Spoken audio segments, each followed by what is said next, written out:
Hello everyone, তোমাদের কি খবর? আজকে তো প্রচণ্ড গরম, তাই আজকে ভাবলাম একটু টক টক ঝাল ঝাল কিছু হয়ে যাক। আর যেই বলা সেই কাজ, আজকে আমের চাটনি করছি। এখানে দুটো আম নিয়েছি, দুটো আম নিয়ে ভালো করে ধুয়ে কেটে নিয়েছি। আর এখানে কড়াইয়ের মধ্যে তেল গরম করতে দিয়ে দিয়েছি। তেল গরম হয়ে গেলে এখানে সর্ষে আর শুকনো লঙ্কা ফোড়ন দিয়ে সঙ্গে সঙ্গে আম দিয়ে দিতে হবে, কারণ সর্ষেটা পুড়ে গেলে তেতো লাগে, খেতে ভালো লাগে না, ফ্লেভারটাও আসে না। তাই জন্য সঙ্গে সঙ্গে দিয়ে দিতে হবে। দিয়ে একটু নাড়ি, এরপর এখানে নুন, হলুদ এসব দিয়ে একটু ভেজে নিতে হবে। আর তোমাদের কার কার আমের চাটনি বা আমের টক ভালো লাগে কমেন্ট করে জানাবে, আর কে কীভাবে বানাও সেটাও জানাবে। আর এখানে দেখতেই পাচ্ছ, ভালো করে এটা ভেজে নিতে হবে। ভালো করে একটু ভেজে নিয়ে তারপর এখানে জল দিয়ে দিতে হবে।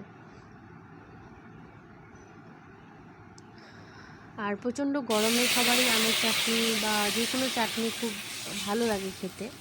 আর এখানে আমি একটু পাতলা করে চাটনিটা করব, কারণ ঘন করে চাটনি তো টমেটো চাটনি খাওয়াই হয়, বাট আমের চাটনিটা একটু পাতলা করে ভালো লাগে।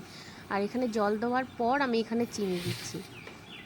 আর আমগুলো প্রচণ্ড টক, আমাদের নিজেদের গাছের আম, প্রচণ্ড টক, তাই জন্য চিনিও খুব অনেক পরিমাণে দিতে হলো।